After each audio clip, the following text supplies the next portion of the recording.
What's up? What's up? What's up? Oh, the masked bandit is back. Oh man, rough. Tell Yeah, everybody, man. Tell everybody what's been going on. yeah. So thanks to everybody for the messages, the concerns, and all that. So when it happened when the Olympia weekend, King, when we did the play-by-play, we did the prejudging, and by the next day, you weren't there the next day. I had I think the next day, that day I didn't feel good either. I had like 101, 102 temperature, and I was like, okay, I just have like a fever or something like that, and it kept sticking around. So I was just like, okay, I'll beat this. Like I would take Tylenol, and then the Tylenol would go down to 99, then it'd go right back to like 102, and then I started hurting in my back really bad. I was like, gosh, I think I pulled something in my back. I don't know what's going on. And so, I mean, I dropped 40 pounds. I weighed 230. I was trying to lose, weight anyways, size anyways, but yeah. But this is not the size I wanted to, lose it. So basically what happened is it started as pneumonia, multifoci pneumonia.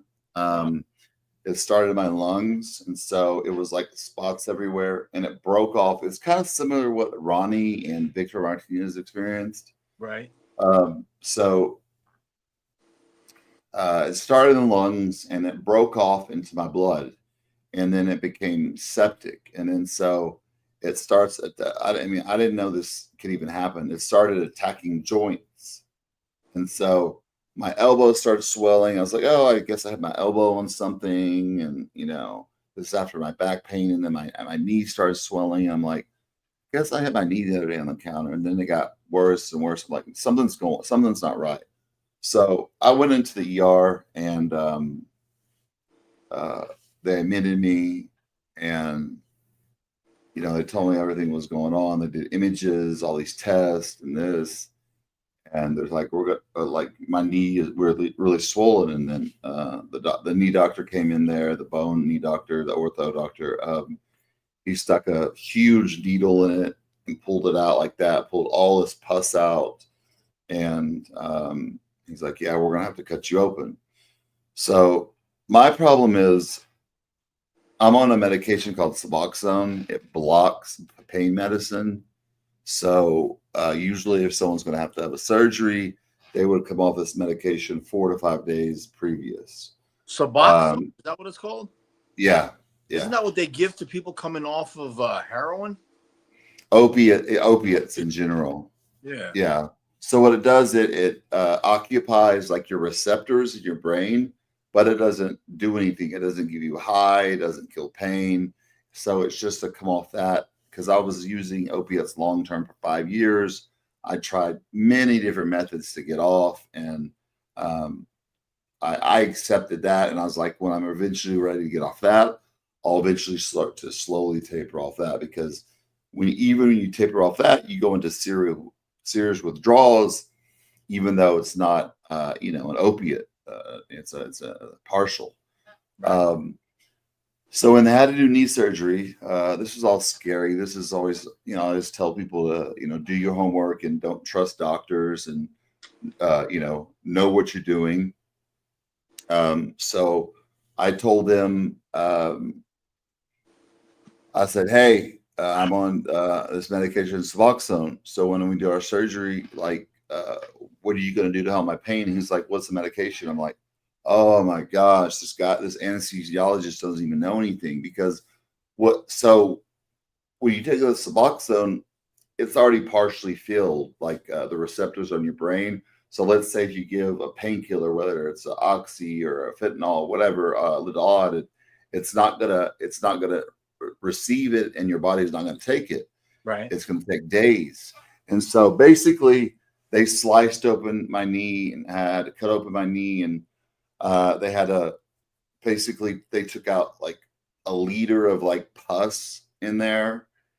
And then I had to flush it all out, like my tendons, my ligaments, and everything. And it's called septic arthritis, which is something worrisome in the future. Block this does.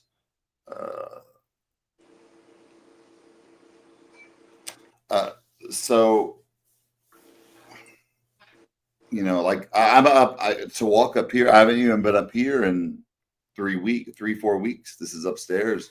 I have like a little third floor up here. I couldn't even make it up here. Wow. I had to literally like crawl. So I have a PICC line in also, like right here. Right. They you know, I have to be on antibiotics for 6 weeks. 6 weeks. Yeah, and Good it's Lord, man. IV antibiotics, and I mean, it makes you feel absolutely terrible. Like when I was in the hospital, I didn't eat anything at all, nothing for 7 days. I was in there for like tear your stomach to pieces, man. Yeah, 8 or 9 days, but I ate nothing, just because I was so sick from the. So I was so frustrated with the doctors because I was trying to explain to this anesthesiologist, like, hey, like when I come out of this surgery, how are you going to control my pain? Because you're going to have to give me like 5 times the amount like you would give a normal person of painkillers just to even, you know, touch my pain because it's blocked by these receptors. And he didn't understand. So basically I had like a knee surgery, like with no painkillers at all. And so, I mean, afterwards, I was literally king. I mean, I was in tears. I was in so much pain. I was like moaning, yelling, screaming, and then they had this doctor there also that I was telling them about my after I left the hospital, he was gonna prescribe me, you know, some painkillers. And I'm like, oh, okay. I haven't taken oxycodone in over 4.5 years. Right. But I'm in so much pain, I have to. And so at this point, the receptors are reset. So the pain medicine will work. So this doctor should have prescribed me probably 3 weeks at least of medicine. This guy prescribes me a week of pain medicine. And then I'm telling him about going back on my Suboxone. I said, he goes, why don't you go? You can just start back on that. And I said, listen, when a lot of people don't know this or know what I'm going to talk about, but you could research it. When you like, let's say I take a pain medicine like they're giving the hospital, they were giving me Dilaudid, morphine, and oxycodone. Okay. It was like a set like that. If you take within 24 hours, like my medicine I've been back on, Subutex, you'll go into something called precipitated withdrawals. And that's like withdrawing from opiates, but times 10. I mean, you'll be on the floor shaking. It's like ice was injected to your veins. I mean, you'll be, you know, shitting yourself, vomiting everywhere, just screaming, like in severe Worst scenario. Yeah.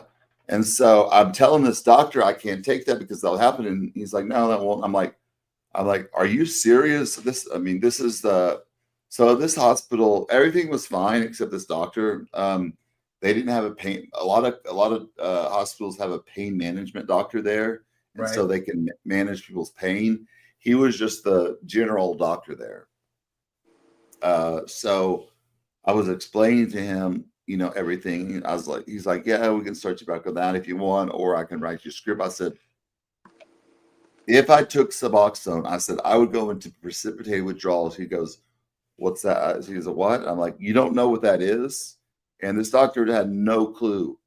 And I got in an argument with him. I was like, dude, you're an idiot. Like, you're prescribing medicine. You don't even know what interactions does or anything. I'm like, and then he wrote me a week worth of oxycodone. And so it was kind of like, didn't even make much sense because I started it. And then once I stopped it after a week, I had to wait 24 hours to start back my Suboxone, or I would go into those precipitated withdrawals.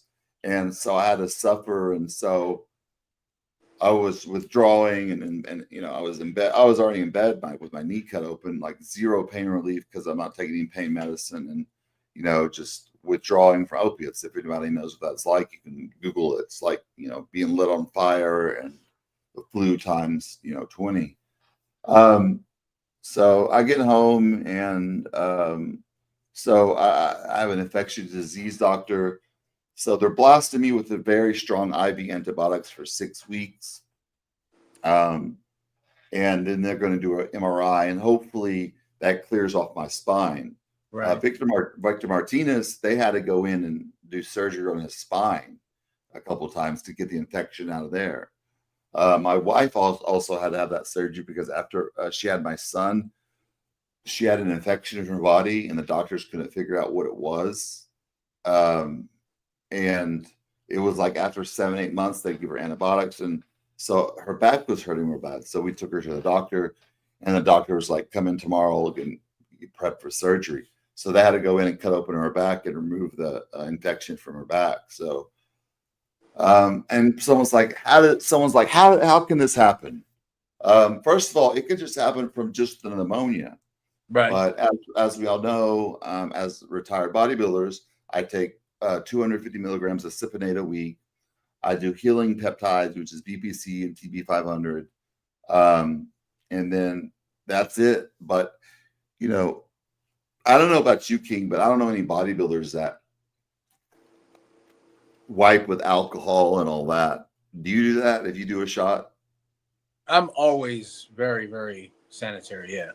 Yeah.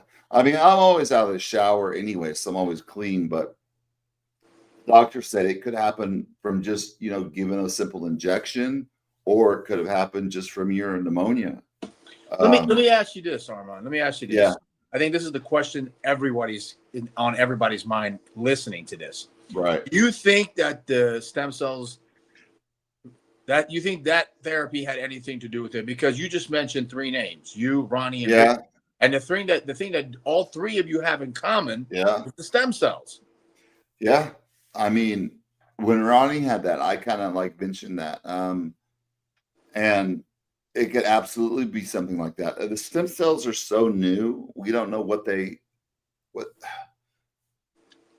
100% what they do and how to properly use them yet. And it could 100% been the stem cells. Is Palumbo having any issues? No, but when he was there, he had an infection in his arm, like right here. They had he had to take antibiotics because he had a big boil that was on his arm where they put the syringe at to give him when he just got IV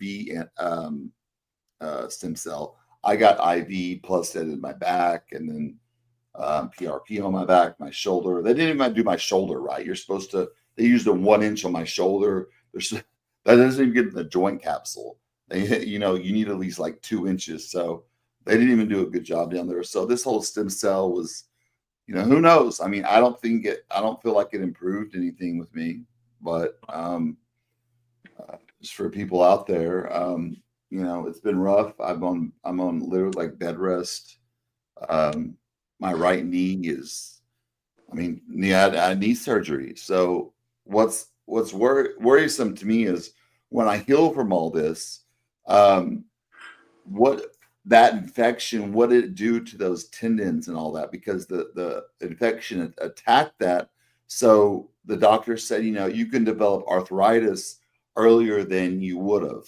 So that could be, I'm 42. I just turned 42. I could develop that, maybe in a few years or what. It may need a knee replacement. So that's what sucks too. So it's like, when I heal from all this, am I going to be able to work out, do leg press with me and be pain free? And he was just very vague. He was just I don't know. We just have to see. So, when I look at this whole picture, I'm like, why did this happen? I'm like, is God trying to teach me something or lead me a certain way? I believe everything happens for a reason. And, I think I was at a place in my life where I wasn't enjoying going to the gym anymore. As we spoke, I barely went to the gym. I took things for granted. And then, going through something like this, once I come back, as soon as I get in the gym, within a month, I'm going to be, back up to my normal weight and size. Anyways, people will say, oh, well, that 230 is not that light for your height. I'm 5'10", probably 5'9" since I lost an inch from all the squatting and, you know, all that. but I'm like, no, I look sick when I'm taking my shirt off. I look in the mirror. I don't look myself. I look sick. So at least my weight needs to be like a healthy 250. I mean, the muscle that just came off, like how catabolic my body was, it was amazing. I mean, it just stripped everything off.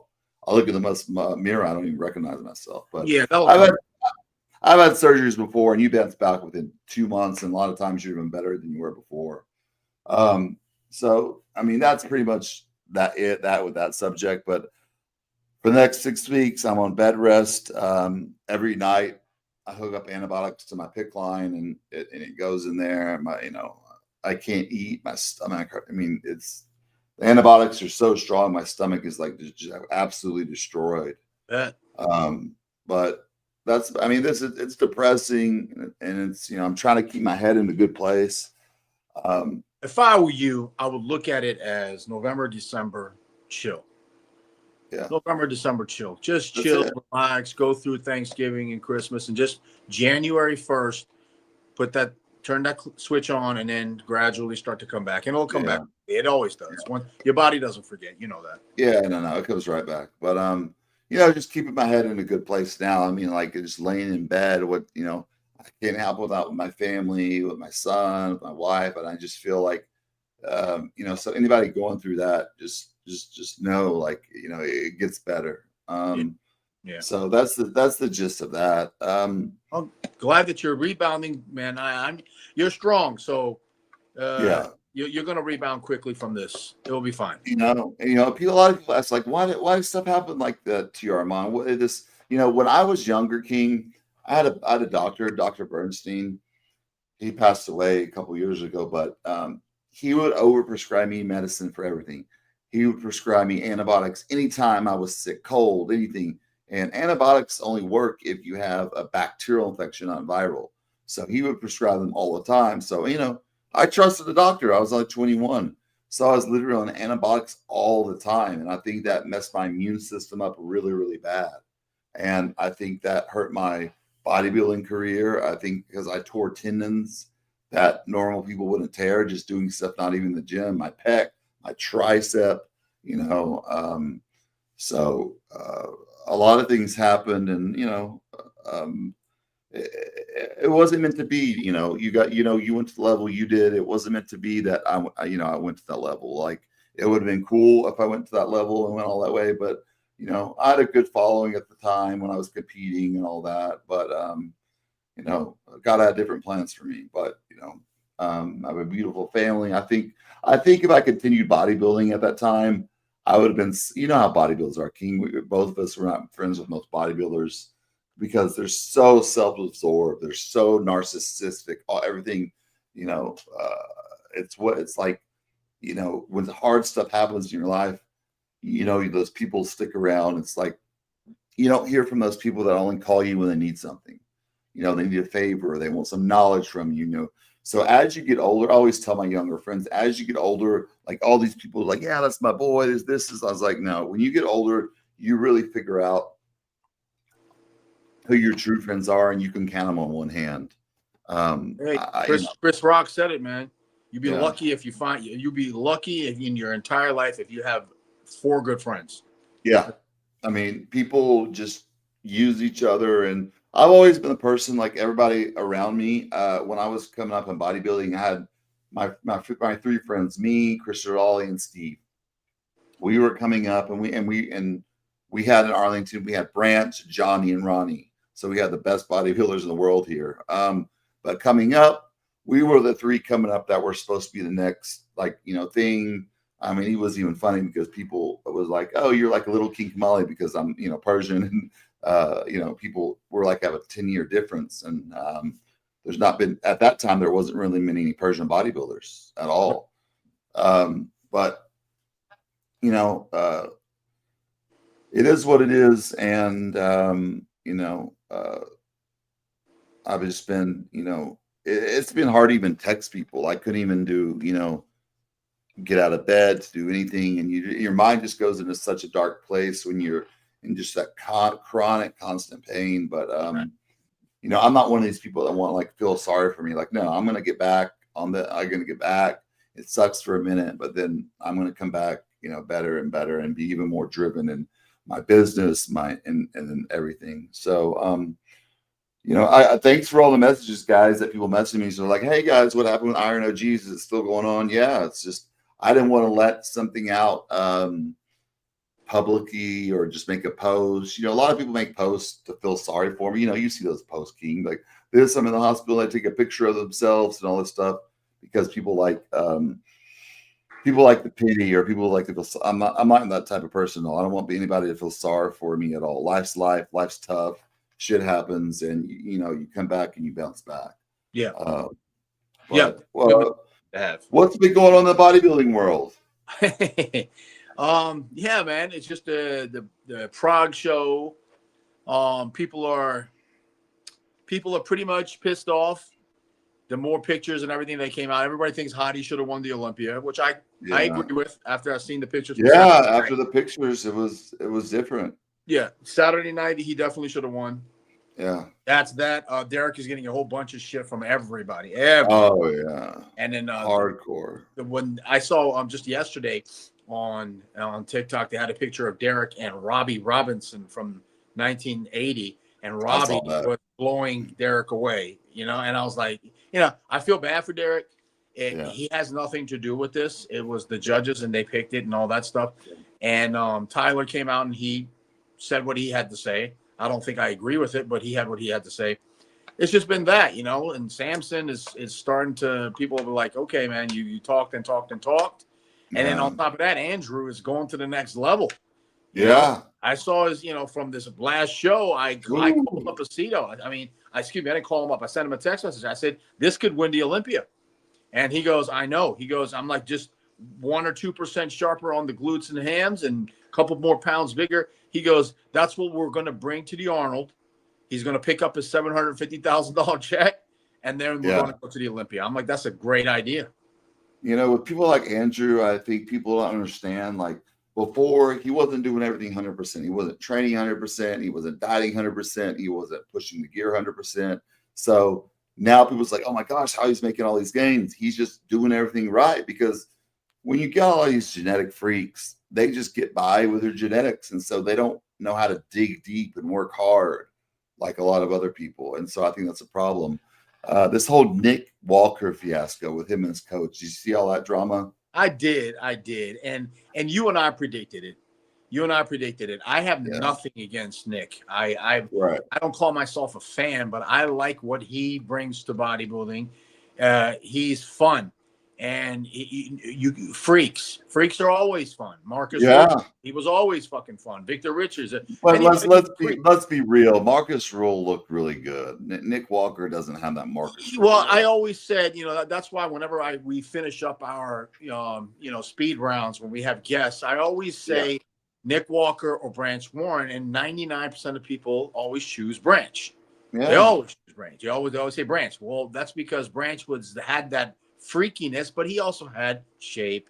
He also there was things about Branch that Nick quad separation, like actual quad. Nick's quads are just like, I've never seen a pro bodybuilder's quads like Nick's. They're just, you know, it's just like melted all together. What Nick did is, because I looked back at all of his younger pictures.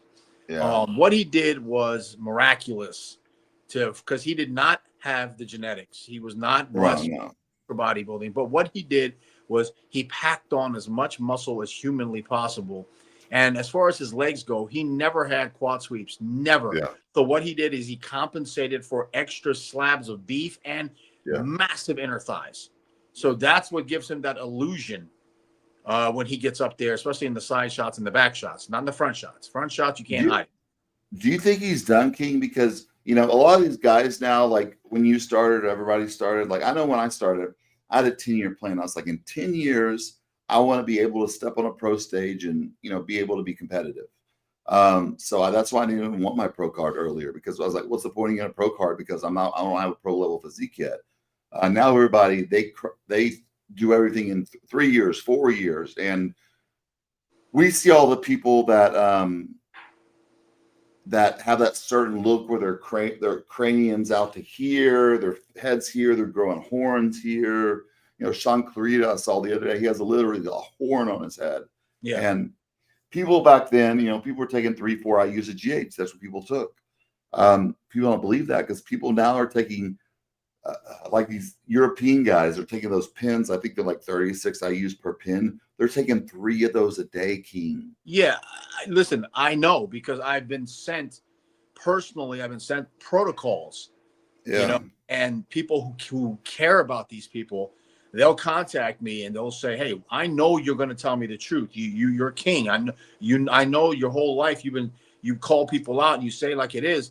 And I'm looking, and I know, like, be honest with me. How much did you? I'm like, listen, at the absolute most was 10 IUs, and I had to pull back because my hands were falling asleep as I'm doing cardio, and I didn't want to get major carpal tunnel syndrome. So I don't know, but I'm like, but that looks crazy to me. What's going on? Crazy to me. They have to feel terrible all the time. I mean, you know, getting to that level. Have you seen that guy, that kid? I don't know, he's European or something. That his girlfriend, they have like, he sleeps and he can't even sleep anymore at night, and he's constantly trying to breathe and this and that. And I mean, the kid's so massive, his chest is literally like Nimrod King. Yeah. Have you seen that kid? And I actually almost wanted to send him a text message or send him a DM saying, "Bro, what are you doing? What are you doing?" There's a lot of them like that. I mean, they push so much drugs, and okay, you might be 25 and look big and crazy now, but by the time you're 35, 40, you're going to look terrible. You're not going to be able to hold on to muscle because you built no base at all. You're going to be sick. You're going to have kidney problems, heart problems, and we've seen all the time, King. I mean, just recently we saw another bodybuilder passed away. I think he was Brazilian or Spanish the other day. Saw that. A classic guy. It's like, what are all these people passing away from?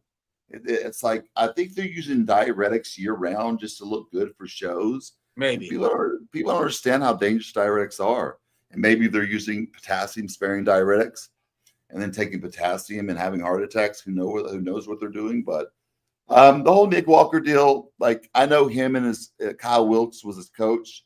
You know, I spoke to Kyle before, nice guy. You know, the thing is, they were friends, and that's how he prepped Nick in the first place. You know, Nick came out and said, you know, after Pittsburgh, this is my best look ever. Thanks, bro. We're this till the end.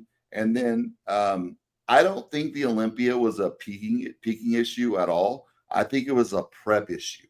I think, you know, he wasn't ready 4 or 5 weeks out, and they tried to do something at the end to get him in shape.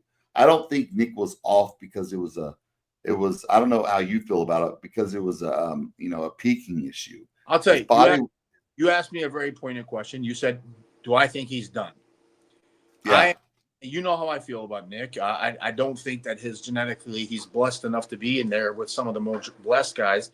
I do like him being the mutant and all that stuff. I think it's bodybuilding. The answer to that question is no, he's not done, but he needs to go back and do old school bodybuilding. Yeah. Okay. Lay off the insulin. Enough. Yeah. You're big enough, bro. I know he's going to watch this. You're big enough.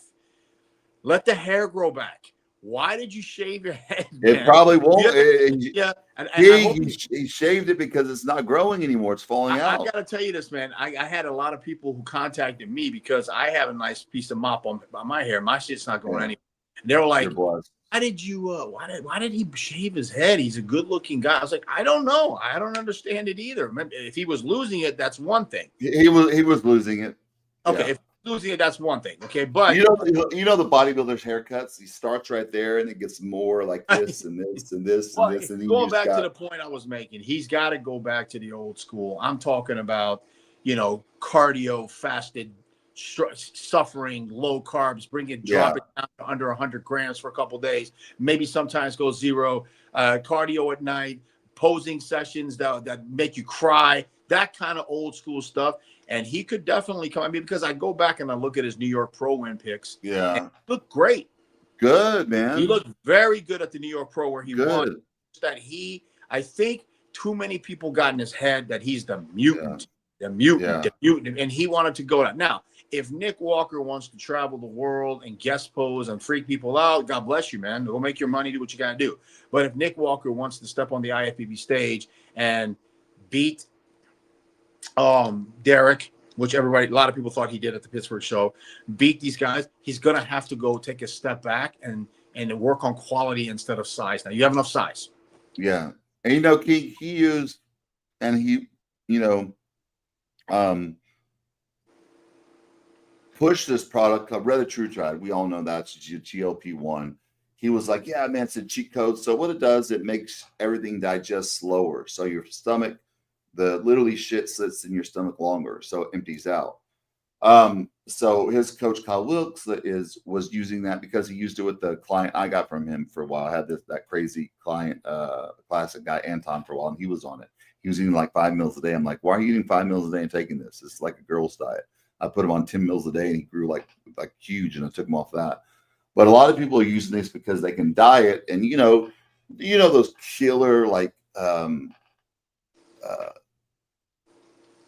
hunger pains that you're just so sick, and you're just like, you know, going crazy.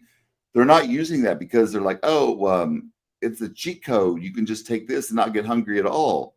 And I saw it exactly the opposite. See, this is the crazy thing, and people, I guess the people why they like to watch Iron OGs is because that's not how I looked at it.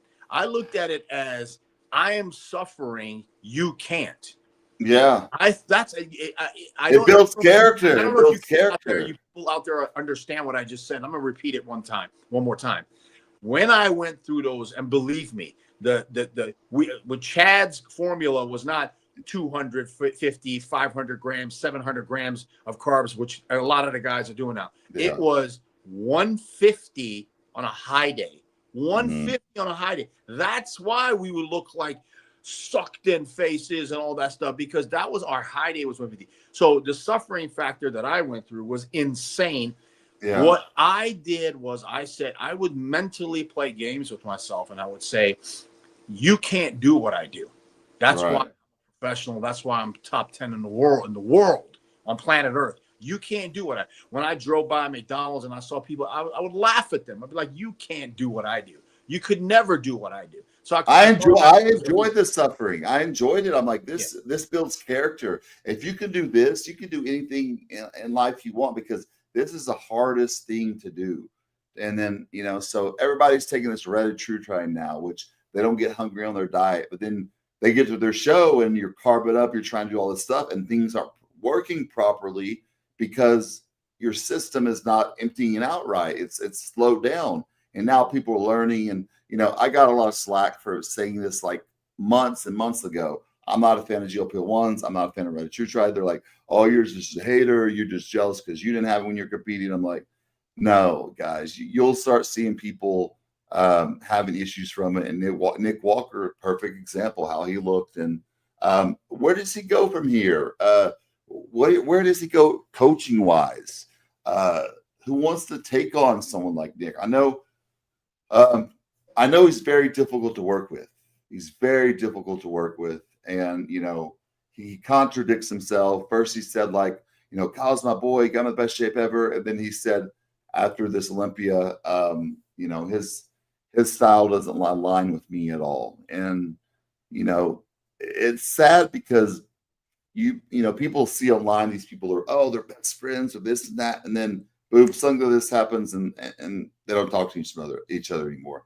Those aren't best friends. Best friends, you get in arguments, you go through things, you know, that's your boy. And there's so many people these days that they call each other friends, and they're not real friends. It's all fake. You know how it is, especially bodybuilding. I went to Fairfax Hackley before every one of my major competitions for posing practice.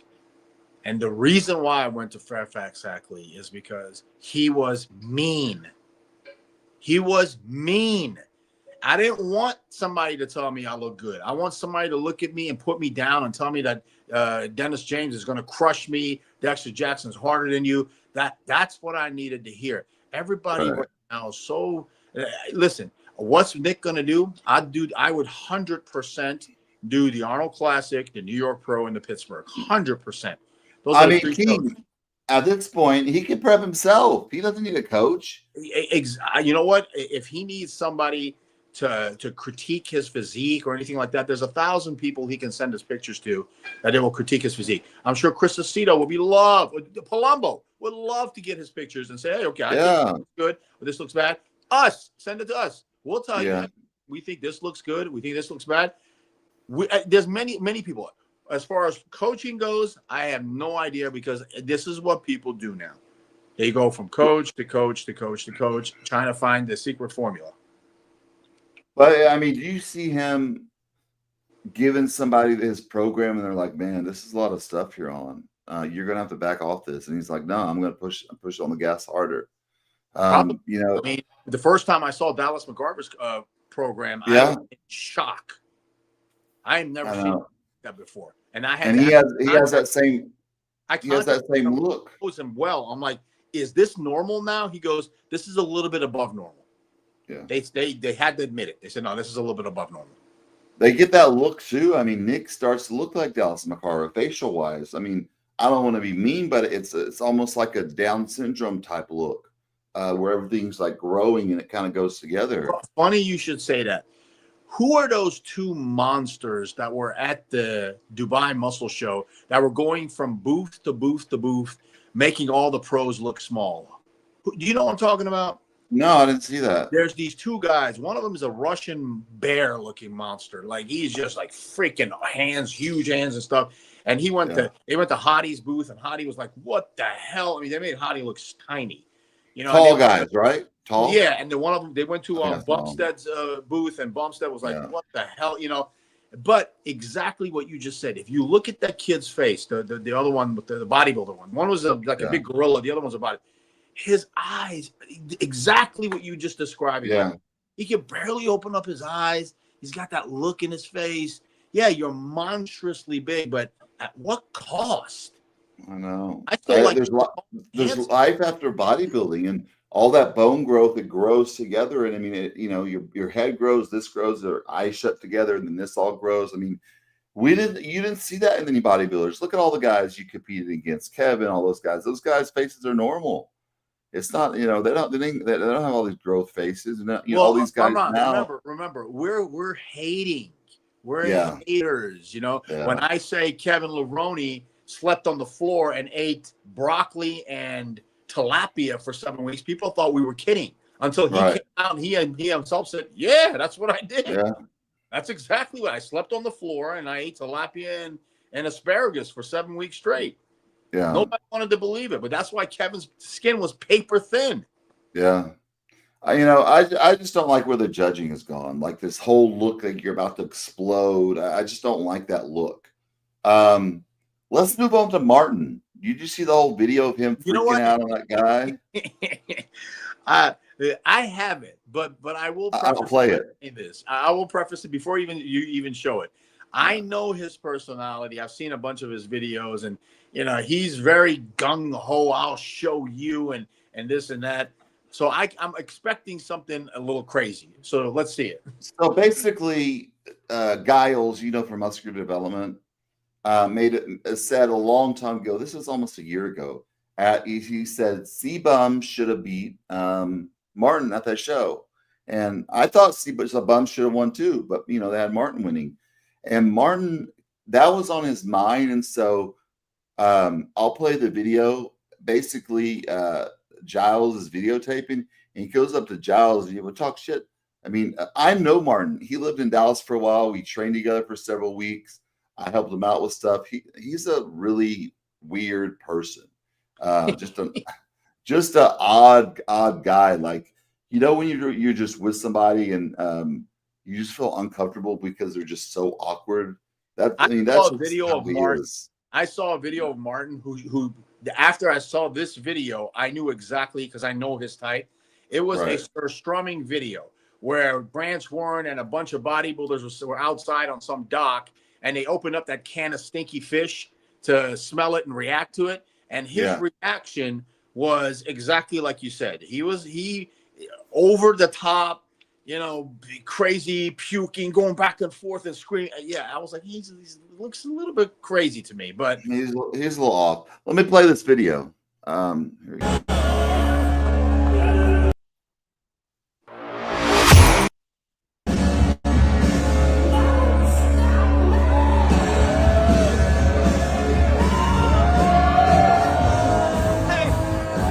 Want to talk shit about me, do it to my face.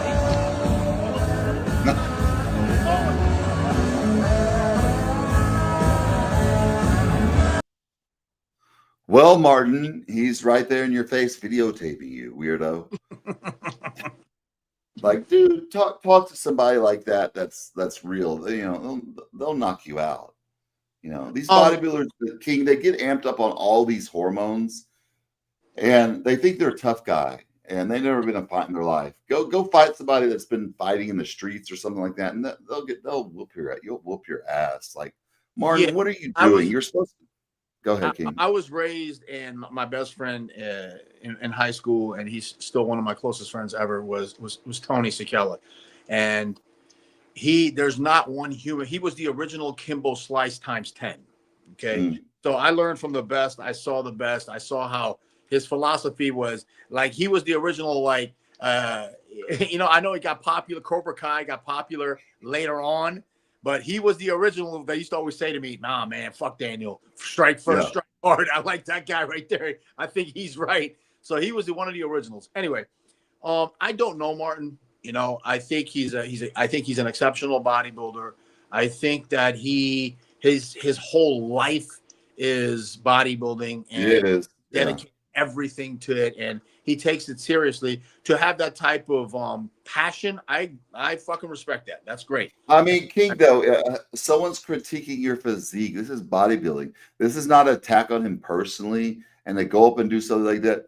Talk to my shit, do it to my face. I mean, that was so unprofessional. You know, he already got dropped. I remember when he was living here, he got dropped from a contract remember when he said that comment about Nick's vein in his leg? Like, you know, hope you don't catch a clot and die.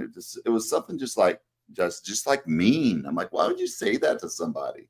And he seems like and this guy says, I think Martin's on drugs. So Martin is, I know for a fact he started taking that 7 kratom, which turned into that 7 hydro, which is an extract from kratom. So one of those pills you can buy at the gas station equals like tubs and tubs and tubs of kratom, what they extract from that. It's stronger than morphine. It's equivalent to, you know, pretty much heroin. They call it gas station heroin. And it's legal. You could still buy it. And, you know, a lot of these guys are addicted to it.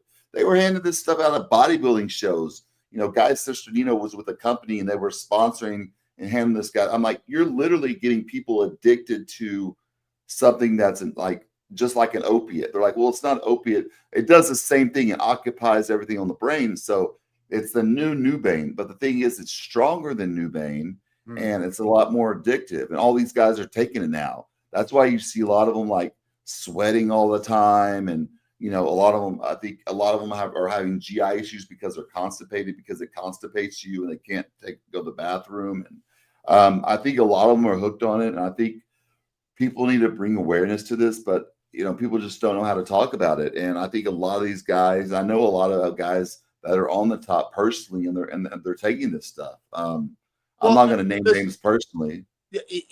As far as my opinion on Martin is, I've been very clear about it. I do 2 podcasts. I do this one. This is ours, the IRON OGs. The other podcast that I do is for the Persian community. It's called the A-Flex podcast. It's all Farsi. It's all Persian stuff. And it's got a huge following in the Middle East. My whole thing, and I've said it from the beginning, I think Martin's at the right place at the right time. That's right.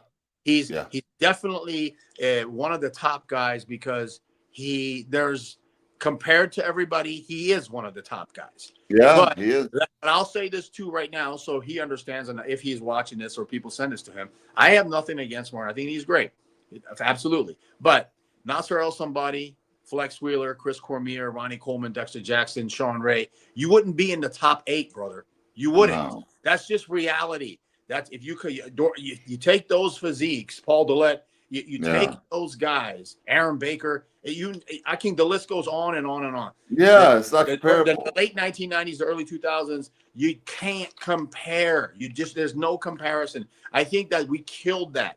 You just can't compare. You're at the right place at the right time, and I'm happy for you. You're doing great. You just beat Samson, who was a Mr. Olympia, and you should be happy. You should be on cloud 9, but getting on people's faces and stuff like that. Listen, that's why I had an issue with Hadi Choopan. He did the same thing. I didn't even know who he was, but just because I was coaching one of his competitors at the Dubai show a few years back, way back, he came and started yelling and screaming in my face while he was on stage, and I'm looking around like, who is this guy? What's his problem? Doesn't look good. Bro. It doesn't look good. So, take it down a little bit. Chill. A lot of people look up at these bodybuilders and they're fans, and that's great and all, but it doesn't mean you know them personally. And all these guys in the top personally, they've got a lot of really serious problems in life and their personal life. And, they get into bodybuilding for different reasons, whatever they are. But I think a lot of these guys, they don't know how to deal with all the hormones they're taking. And they're taking so many hormones, King. It's not making them think straight. So they do off the wall stuff that they normally wouldn't do if they weren't taking all these hormones. And it's getting worse and worse and worse. I would love to see a reset button to where all the physiques went back to like the 90s look and that look, the sucked in look, that type of look of physique. The judges will turn around. I'll play devil's advocate right now. They'll turn around and say, well, that's why we have the classic now. Yeah. That's why we have the classic. This is open. That's why we have the classic. That's what they're going to say. Yeah. And I've told people, like, I have a good friend named Steve. He competes in the open. He's like 44, 45 now. Amazing physique. Looks great. Looks amazing. But doesn't place in the top of shows because he doesn't have that look they have now, that busting out look. He has a small waist, huge biceps, looks amazing. And I tell him, dude, I was like, and we've talked about it before, I was like, you look great. I wouldn't change anything. I wouldn't morph what these guys look today just to get a couple better placing. What is that going to do for your life? You have a successful, personal training career and all this other stuff. And it's just, it's crazy. But what else?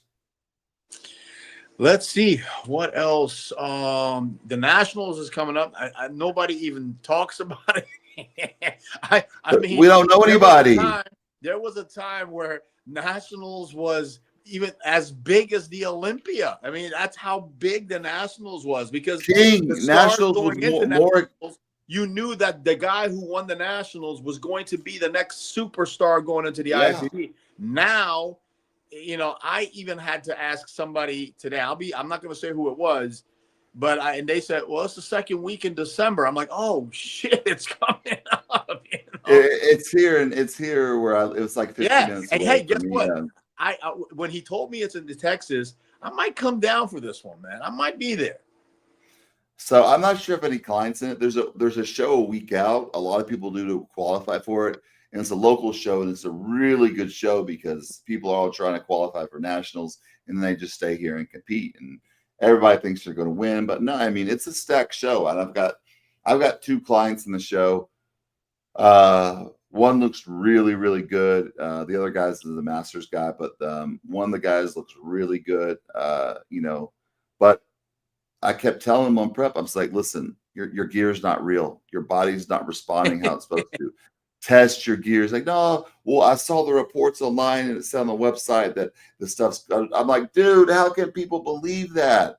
And then he tested it with Roy test, and it was all fake. So basically, he was taking testosterone the whole time, and so he found another hookup and he corrected a couple things. But a lot of guys are having trouble finding real gear since all the China stuff and the tariffs and all that. Masteron, Anavar, Primo. It's like it's literally not a screenshot. I'll take a screenshot of my guy who I've been dealing with for 25 years. Yeah. I texted him today. I was like, "Hey, listen, I need a bottle of sip. What's going on? Blah blah blah blah."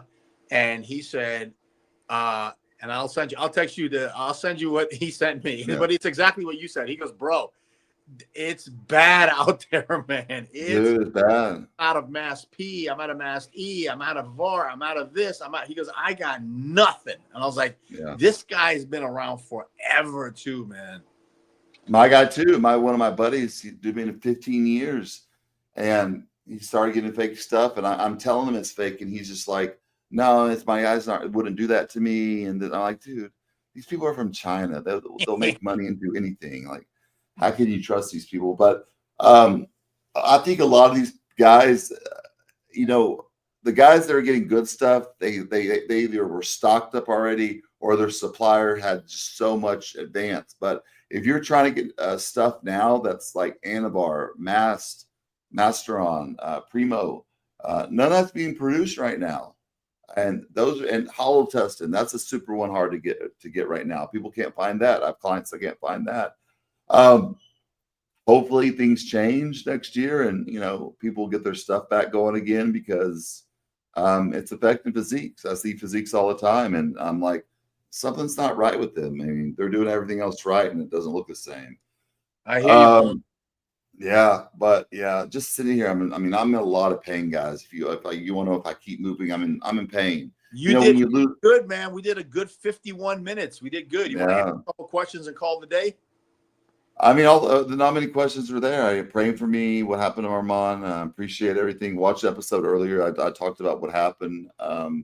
And thank you, everybody, for the messages. I got a lot of amazing messages on Instagram, like, hey, brother, worried about you. What's going on? Because I'm not posting. I have a guy that I hired for my IG. He's posting just like stuff, but I've been posting personal stuff, and people's like, what happened? I mean, it's amazing how many people you realize watch you, because they're like, where have you gone? Where have you been? I'm like, thanks for those people that send me those messages and, prayed for me and all that. I really appreciate that. And so next week is Thanksgiving week, and I'll be having a surgery. It's not a serious one. It's on my gums to bring the gum line down. So I can't, because I'm Invisalign. I've been in that for almost 2 years. Then I'm getting this done, and I'm getting a lot of dental work stuff done, because I had a lot of grinding and chipped tooth, and I took up my front teeth, and so I got a lot of dental work to do. But basically, they bring the gum down, and for 3 to 5 days, you can't talk. You can talk like this. Hey, King, what's going on? What are you doing? Can't open your mouth. You can only eat liquids. So you got to be real careful, or it'll mess up the stitches. So we won't be here next week, guys, unless we do the show earlier in the week. It's up to you. I'll send you a text. Maybe we can hook up and do something. Yeah, we'll do something. Yeah, but next week, if we're not here Thursday, hopefully we can do something before Thursday, because I'm having the surgery Thursday, and I'll be out probably a week from that, like a full week. We got Thanksgiving though, and people's got time with their family. So this is a time of year. It's kind of like chill. Everybody's like calm down, family time, and spending it with that, your family. So everybody enjoy the holidays. Health is wealth, guys. Just having this happen to me is just made me appreciate just being able to take a walk outside, just play with my son, kick the soccer ball. People take their health for granted all the time. And I hear a lot of people complain about such minute things that don't matter in life. I'm like, listen, you woke up today, you're breathing, you're alive, you got this, you got that. Stop looking all the negative things in life. Look at the positives in your life. You got a lot of those people that are so negative all the time. They're like, this. I'm like, look at you. You got a beautiful family. You got a beautiful wife. You got beautiful kids. Look at the positive things in your life. People just like to, and I've been through so much really hard times in my life with deaths. Lost my mom, which was my best friend, lost best friends, had a lot of crazy legal stuff happen that I didn't get in and I didn't do. And people haven't been through much in life, and they're complaining about stuff, and they're complaining about their job or this and that. I'm like, listen, you have an amazing life. If you lived my life, you would have taken your own life, because, you got to be tough in life. Life's not easy, but, I'll recover from this and I'll be good to go. It's just a process. And I'm glad I got in here today to address everything and talk to everybody. Anything else? You got anything else, King? No, that's it. You said it better than I did. All right, brother. I'm going to lay down back in my bed, and I've watched every single movie there is out there possible. I'm going to go lay down and relax, guys. But thank you guys for joining. Oh, guys, my products on my website, Dominate, Ceromax. These are our top sellers. People's always asking, what could I do to increase my growth hormone? Because I can't afford growth hormone. They can't find real growth hormone. Ceromax is pure MK677. It's exactly like taking 1 to 2 IUs of GH a day.